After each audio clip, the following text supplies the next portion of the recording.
Muchas gracias, igualmente como siempre. José, ¿a qué se debe este incremento del desempleo? Bueno, hablamos en realidad a nivel nacional, pero puntualmente en la provincia de Mendoza, ¿a qué se debe este factor? Bueno, se han dado a conocer varios datos del empleo que son sumamente negativos, lamentablemente. Estamos hablando que cayó la tasa de empleo, aumentó la subocupación y también aumentó el desempleo.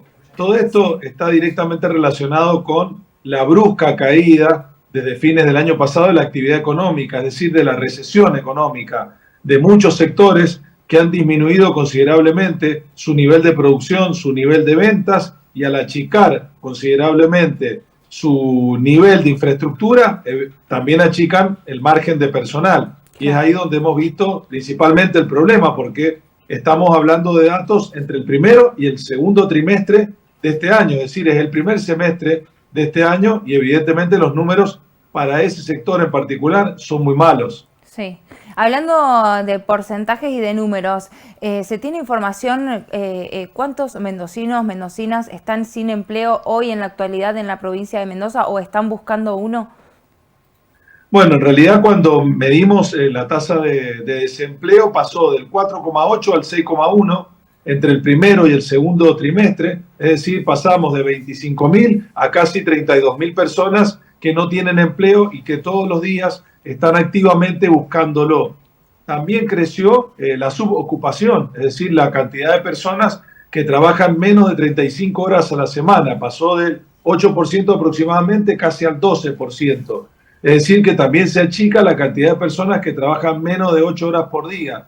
Y por otro lado, que no es un dato menor, creció también la cantidad de personas que están activamente buscando otro empleo, es decir, buscando Otra alternativa, algún ingreso adicional. claro. Creció del 16 al 17%. Sí. Bueno, y recién vos nos mencionabas acerca de las empresas que han tenido que reducir, por supuesto, la cantidad de empleados que tienes. ¿Esto se debe también a la suba de las tarifas, ¿no? De los servicios públicos.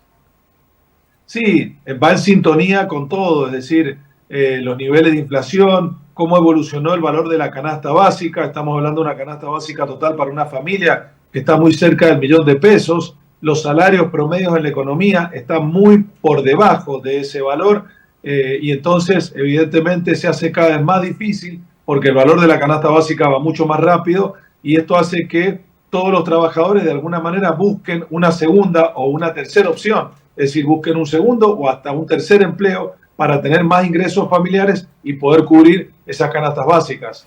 Si hacemos alguna comparación, José, con otras regiones, con otros puntos, provincias del país, ¿cómo se encuentra Mendoza? Bueno, Mendoza está, yo diría, prácticamente en el medio. Hay provincias que, según los datos oficiales, está un poco peor que la provincia de Mendoza y hay provincias que están relativamente mejor. Si miramos el promedio nacional que dio el INDEC, Mendoza está peor, pero está claro que hay provincias que por su estructura productiva tienen una situación un poco mejor que la nuestra, Sí. porque tienen más diversificada la matriz productiva. Pero bueno, lamentablemente es una situación que termina impactando en todo el país, en mayor o en menor medida, pero ha terminado impactando en todo el país. ¿Cómo nos podemos proyectar, José, para fin de año? ¿Qué es lo que se espera a finales de este 2024?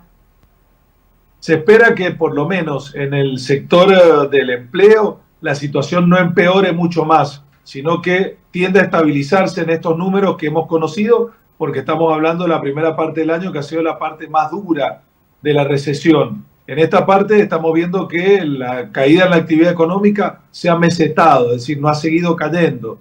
Entonces es probable que estos números se mantengan por lo menos hasta fin de año y veremos si el último mes del año, principio del año que viene, la economía encuentra el rebote y empieza medianamente a resurgir y encontrar algunos números por lo menos más positivos. Y si nos extendemos un poquito más, para el año que viene, ¿se manejan datos posibles? ¿Una economía tal vez un poco más regular?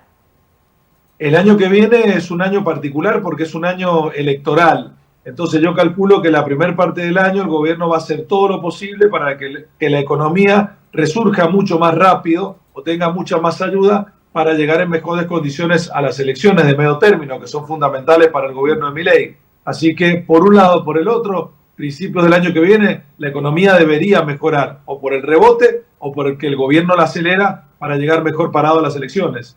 José, gracias por toda la información. Como siempre, un gran placer recibirte en la pantalla de TVO. Gracias, hasta la próxima.